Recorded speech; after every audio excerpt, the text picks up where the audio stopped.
Assalamualaikum warahmatullahi wabarakatuh. Jumpa lagi dengan Rumah Belajar Cemerlang.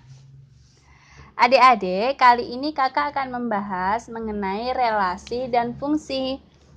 Nah, sebelum kita memulai, mari kita baca basmalah dulu ya. Bismillahirrahmanirrahim. Nah, sebelum melanjutkan menonton video ini, jangan lupa subscribe, like, komen, dan tekan tombol loncengnya. Simak videonya sampai habis ya. Terima kasih. Langsung saja kita lanjut. Apa itu relasi? Nah, relasi itu adalah hubungan antara anggota suatu himpunan dengan anggota himpunan yang lain. Nah, relasi dari himpunan A ke himpunan B adalah menghubungkan anggota himpunan A dengan anggota-anggota himpunan B. Nah, sebagai contoh seperti ini. Himpunan A itu anggotanya ada 1, 2, 3. Dan himpunan B anggotanya ada A, B, dan C. Nah, anggota-anggota himpunan A dan B ini dapat dihubungkan dengan relasi yaitu faktor dari.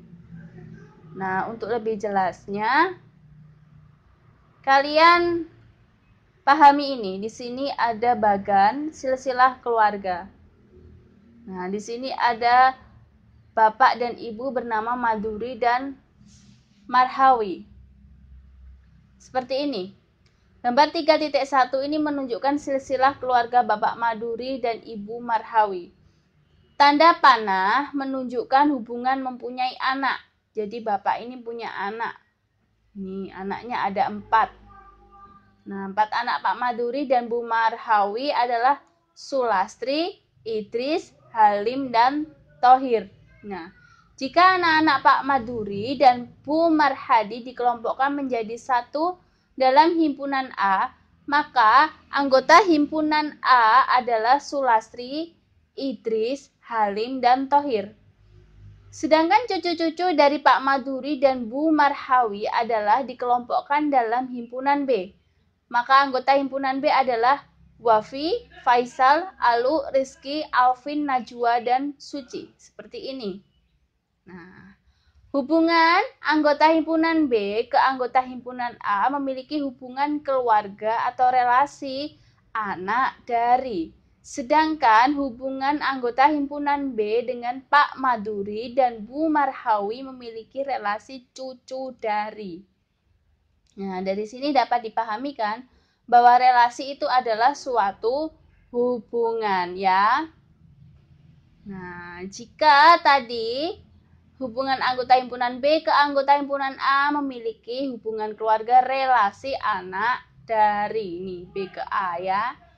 Nah, dari Pak Maduri ke anak-anaknya itu anak dari ya. Kalau sedangkan hubungan anggota himpunan B dengan Pak Maduri dan Bu Marhawi memiliki relasi cucu dari. Kalau ini cucunya.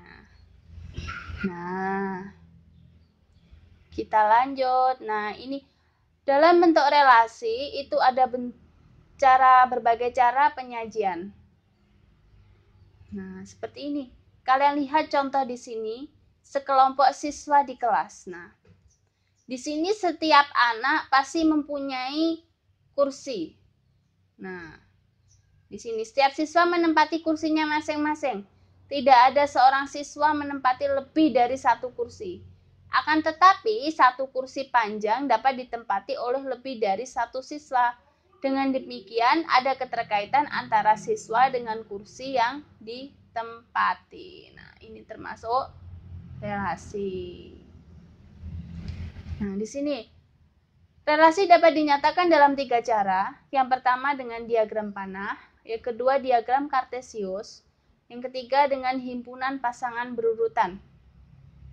Sekarang di sini, nah ini namanya diagram panah, ini himpunan pasangan berurutan. Nah, di sini ada contoh soal. Diketahui himpunan A beranggotakan 1, 2, 3, dan 4, dan himpunan B beranggotakan A, B, dan C. Nah, pada tabel 3.1 ini ditunjukkan hubungan dari himpunan A ke himpunan B yang dinyatakan dalam bentuk diagram dan himpunan pasangan berurutan. Kedua bentuk itu merupakan relasi. Ini namanya relasi ini. Ini relasi. Nah, diagram panah itu digambarkan seperti ini. Kalau himpunan pasangan berurutan digambarkan seperti ini. Nah, saya beri contoh yang satu ini. Di sini anggota A ada 1 sampai 4, anggota B ada A sampai C. Nah, kalau dihubung-hubungkan seperti ini.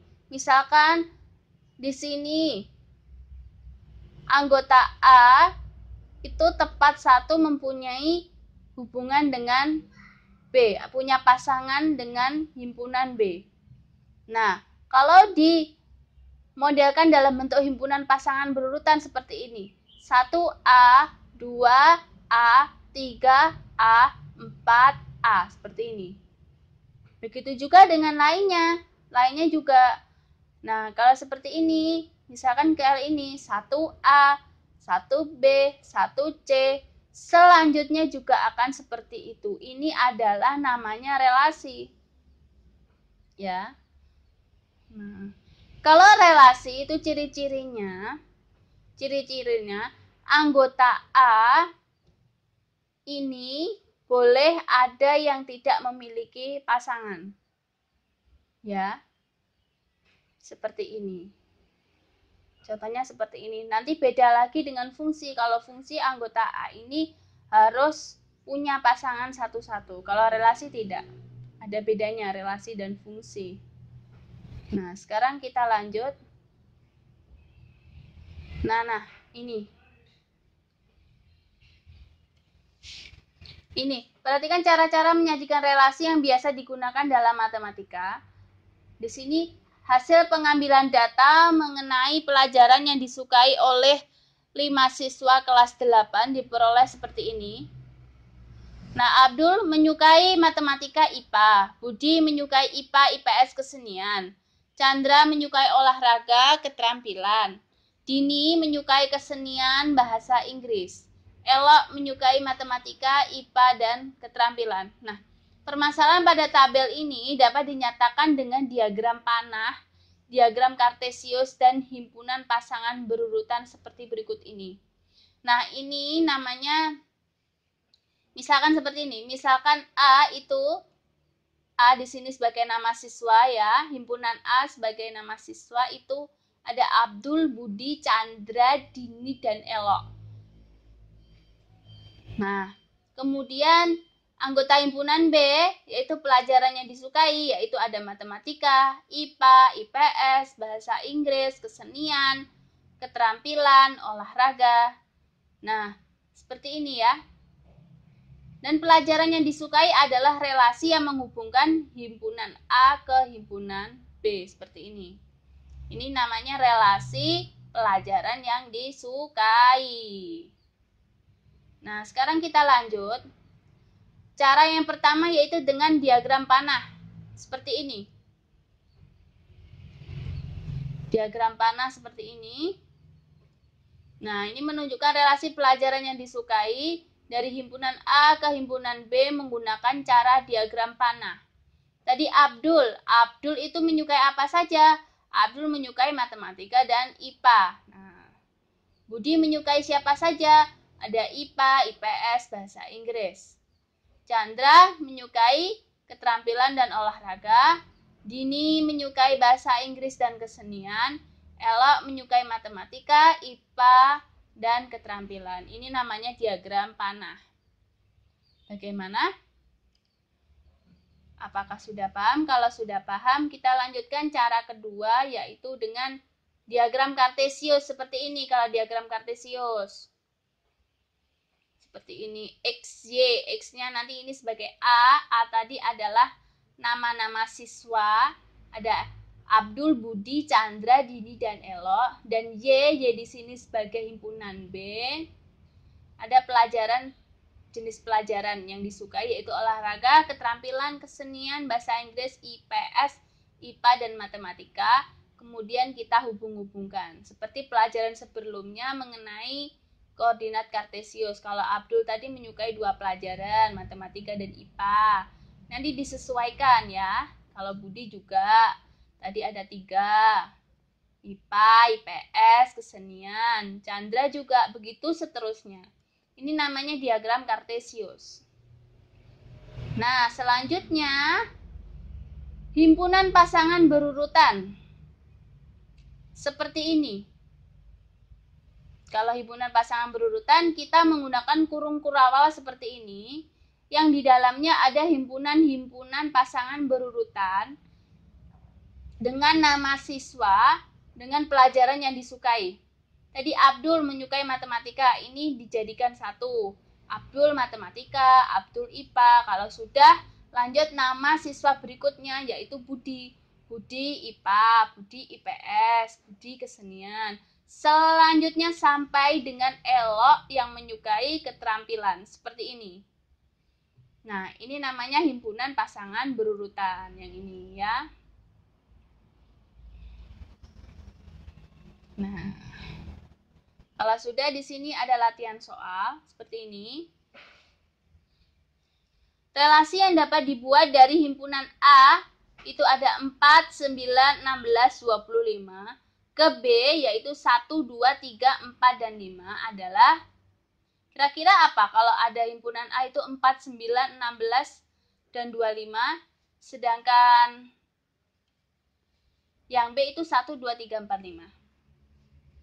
Yap, kuadrat dari 4 itu adalah 2, seperti itu. Nah, ini, kalau ini, himpunan A ke himpunan B ini jika dijadikan bentuk diagram panah, kan seperti ini. Ayo kita belajar membuat diagram panah. Kita buat lingkaran dulu. Di sini adalah yang himpunan A. Sini ada himpunan B. Kemudian kita isikan, di sini ada himpunan A tadi ada 4, 9. Ada 4, 9, 16, dan 25. Seperti ini. Kemudian yang B ada 1, 2, 3, 4, dan 5. Nah, kalau sudah seperti ini nanti tinggal dipasangkan. Kalau kuadrat dari jadi 4.